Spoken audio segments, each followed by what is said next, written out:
AI দিয়ে photo generate করে তরুণীর সাথে প্রেম, বিয়ে করার জন্য তরুণীকে বাড়ির ঠিকানা দিল। তরুণী বাড়ি আসার পরে প্রেমিককে সামনাসামনি দেখে চোখ যেন তার কপালে উঠে গিয়েছে। দর্শক, বিস্তারিত একটু আমরা তাদের কাছ থেকেই জানার চেষ্টা করব। আসলে এই যে মূলত ঘটনাটা কি একটু বলেন। ঘটনাটা হচ্ছে ভাইয়া, ওনার সাথে আমি অনেক বছর প্রেম করছি ফেসবুকে। মানে এই মুরব্বি বা লোকের সাথে আপনি প্রেম করছেন? জি। আচ্ছা আচ্ছা তাও ওনার এই ফেসে না, আচ্ছা আচ্ছা এআই যে বের হয়েছে একটা অ্যাপস, ওইটা দিয়ে উনি ছবি তৈরি করছে। আচ্ছা। এমন মনে হচ্ছে শাকিব খান শাহরুখ খান ফেল।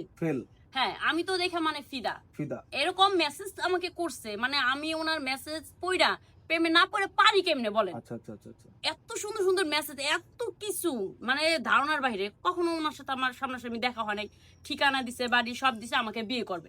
আমি এখন আসছি, আইসা দেখি এই বুড়া বেটা ইয়াং সাজ্জা আমার লগে প্রেম করছে। কোন মাথাটা আমার পুরো গরম হয়ে গেছে গা। এখন আমার কিউ পেবে, আমি বাড়ি থেকে তো পালাই আসছি। আচ্ছা আচ্ছা, এখন এই যে ব্যাগ ট্যাগ নিয়ে আসছেন, দর্শক দেখেন এই যে উনি কিন্তু জামা কাপড়ের ব্যাগ সহ নিয়ে আসছে, একবারে বিয়ে করার জন্য প্রস্তুতি নিয়ে আসছে।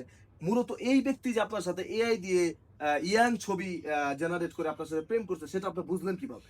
কিভাবে বুঝলাম? আমি এসে ওনাকে বলছি, চাচা এই লোকটাকে কি আপনি কি চিনেন? ঠিক আছে, ছবি দেখাইছে? হ্যাঁ ছবি দেখাইছে। উনি বলতেছে এই লোক তো আমি। আচ্ছা। আমি তো পুরো অবাক হয়ে গেছি, মানে গাধা হয়ে গেছি আমি। আচ্ছা। কি উনি? ছবির সাথে তো ওনার কোনো মিল নাই। বলেন মিল আছে? হ্যাঁ, ফোনটা তো ওনাদের কাছে জমা রয়েছে, ওনার সাথে মিল নাই। ছবিটা দেখলে বুঝতে পারবেন। তখন ওই বারবার বলছে আমি, ঠিকানাও দেখি ঠিক আছে, নাম ঠিক আছে, কিন্তু চেহারায় মিল নাই। এখন বলেন আমি বাড়ি যাব না এখানে থাকবো? আমি একটা আশা নিয়ে আসছি ওনার সাথে বিয়ে করবো, সংসার করবো। আইসা দেখি ওনার বউ আছে, বাচ্চাও আছে। কি যে করছে আমি জীবনে। দর্শক, আপনারা দেখতেই পারলেন আজকের ঘটনাটি খুবই জর্জরিত একটি বিষয়। ভাই, আমরা একটু আপনার কাছ থেকে জানতে চাই, আপনি কি মূলত সেই এআই দিয়ে ছবি ফটো জেনারেট করে এই ভদ্রলোকের সাথে প্রেম করেছিলেন? হ্যাঁ, মূলত এটার কারণ কি? মূলত এটার কারণ হচ্ছে এআই যে একটা অ্যাপস তৈরি করছে, হাজার হাজার কোটি টাকা খরচ করে তৈরি করছে, এইটার যদি আমরা সঠিক ব্যবহারই না করতে পারি তাহলে এটা তৈরি কেন করলো? আর এটা আমার মনে হয় এটা তৈরি করছে যে আমাদের মতো যারা মুরব্বী মানুষ আছে এরা আর একটু সুযোগ সুবিধা করে দিছে। যেমন সুযোগটা কিসের? যেমন আমি এআই দিয়ে ছবি এডিট করে আমি তার দেখাইছি, ওই আমারে বিশ্বাস করছে, আমারে ভালোবাসে, আমার বাড়ি পর্যন্ত পৌঁছাইছে। মানে আপনি এআই দিয়ে নিজেকে ইয়াং ছবি তৈরি করেছেন, তৈরি করে এই তরুণীর সাথে প্রেম করেছেন দিছি, এই জন্য এআই তৈরি করেছে। হ্যাঁ দর্শক, আপনারা কি বুঝতেছেন তার কথা? সে কি বলছে আমি একটু ক্লিয়ার করি।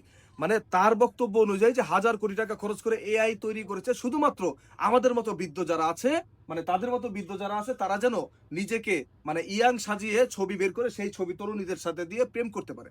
এটা কি কোনো যুক্তিসঙ্গত বিষয়? আপনারা একটু কমেন্টে জানিয়ে যাবেন। আপনি যে ঘটনাটি ঘটাইলেন, এটা কি কোনো যুক্তিসঙ্গত বিষয়? আমার জন্য যুক্তিসঙ্গত হয়েছে। আচ্ছা, আমার দরকার। আচ্ছা, আপনার দরকার। দর্শক, আপনারা দেখতেই পারলেন ঘটনাটি। আমরা একটু ওনার স্ত্রীর সাথে কথা বলার চেষ্টা করবো। ভাই, আপনি একটু সাইড অন প্লিজ। এই যে আপনার স্বামী যে ঘটনাটি ঘটালো, এআই দিয়ে ছবি তৈরি করে এই তরুণীর সাথে প্রেম করেছে, এই বিষয় নিয়ে আপনি কি বলতে চান? আমি আর কি কমু, ওই যে বুড়া হয়েছে, ঘরে যে একটা মাইয়া আছে, 2 দিন পর বিয়ার বর কোনো লজ্জা শরম আছে? আমি তো এগুলো কিছু বুঝি না। 2-1 দিন পর পর দিয়ে ফোন নিয়ে জায়গা, রাত্রে থাকি না বাসায়। এই মেয়ের সাথে প্রেম প্রীতি ভালোবাসা করে এটা তো আমি যাই না। হ্যাঁ, এই যে এই আমার মেয়ের বয়সই তো বয়স, হ্যাঁ, তার তো কপালে চোখ থাকা দরকার, লজ্জা থাকা দরকার, ঘরে বউ আছে, বাচ্চা আছে, কি দরকার এগুলো করার? বুড়া বয়সে কি দরকার? এক ঠ্যাং গেছে কব্বরে, তার লজ্জা শরম নাই? এখন এই যে এআই দিয়ে ফটো জেনারেট করার কারণেই তো আজকে এত কাহিনী। এই এআই নিয়ে আসলে কি বলতে চান? আমি এগুলো বিষয়ে বুঝি না, আমি মোবাইল বিষয়ে কিছু বুঝি না। আচ্ছা, বাথরুম সেট চালাই এই পর্যন্ত বুঝি, ফোন আসলে ধরতে পারি, ফোন দিতেও পারি না। আচ্ছা, বুঝতে পারছি। আসলে এই যে আপু, আপনি তো এখন চলেই আসছেন তাকে বিয়ে করার জন্য। এখন মূলত কি করতে চাচ্ছেন? এই মুরব্বির সাথে কি আপনি বিয়ে করবেন নাকি চলে যাবেন? কি করব সেটা আমি জানি না। এই যে এখানে মেম্বার সাহেব আছে, আচ্ছা আচ্ছা, ওনার কাছে আমি বিচার দিছি, উনি কি সিদ্ধান্ত দেয় সেটাই আমি শুনবো। আর ওনার ফ্যামিলি তো আছে, উনি কেন এই কাজ করলো এটার বিচার আমি চাই। আচ্ছা আচ্ছা, কেন আমাকে এত? যেহেতু এই তরুণী এলাকার প্রতিনিধি মানে মেম্বার যিনি আছেন তার কাছে বিচার দিয়েছে, তো আমরা একটু তার কাছ থেকে জানার চেষ্টা করবো। আসলে এই যে আপনার এলাকায় যে ঘটনাটি ঘটছে, জি, উনি এআই দিয়ে ফটো জেনারেট করে ইয়াং সেজে যে তরুণীর সাথে প্রেম করছে, এখন তো তরুণী বাড়ি চলে আসতো নাকি বিয়ে করার জন্য, এই বিষয়ে আপনি কি বলতে চান? এই শালার ভুয়া বেড়া এই আইডিয়া ইয়ং মেয়ের সাথে প্রেম করে কইরা আমাকে এলাকার সমাজের মান সম্মান নষ্ট করার চেষ্টা করছে। এখন আমরা আর কি করবো? এখন যখন এই লোক আর এই মহিলা এই কাজ করেই ফেলেছে, এখন আমাদের তো অবশ্যই সমাধান দিতে হবে একটা। এখন যদি উনি যদি ওনাকে বিয়ে করতে রাজি হয় তাহলে আমরা বিয়ের ব্যবস্থা করব।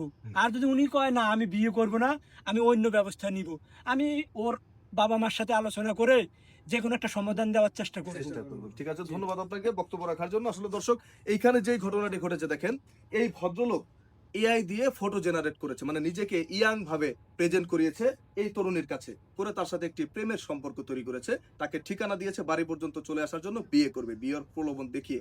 এই তরুণী বাড়ি আসার পরে যখন এই ভদ্রলোককে দেখলো, তখন তো ওনার চোখ কপাল উঠে গিয়েছে। তো এইরকম ঘটনা আসলে আমাদের সমাজে এখন অনেক হয়ে থাকে। এই এআই টুলসটির মাধ্যমে আমাদের এরকম সমাজে অনেক উল্টাপাল্টা কার্যক্রম ঘটে থাকে। আপনারা যারা এই এআই টুলস দিয়ে মন মতো ভিডিও জেনারেট করেন বা ফটো জেনারেট করেন, অনেকে আছেন অন্যের মান সম্মান নিয়ে টানাটানি করেন, আপনারা অবশ্যই এই বিষয়গুলো থেকে বিরত থাকবেন, তা নাহলে একটা সময় আপনাদের সাথেও এরকম ঘটনা ঘটতে পারে। ধন্যবাদ।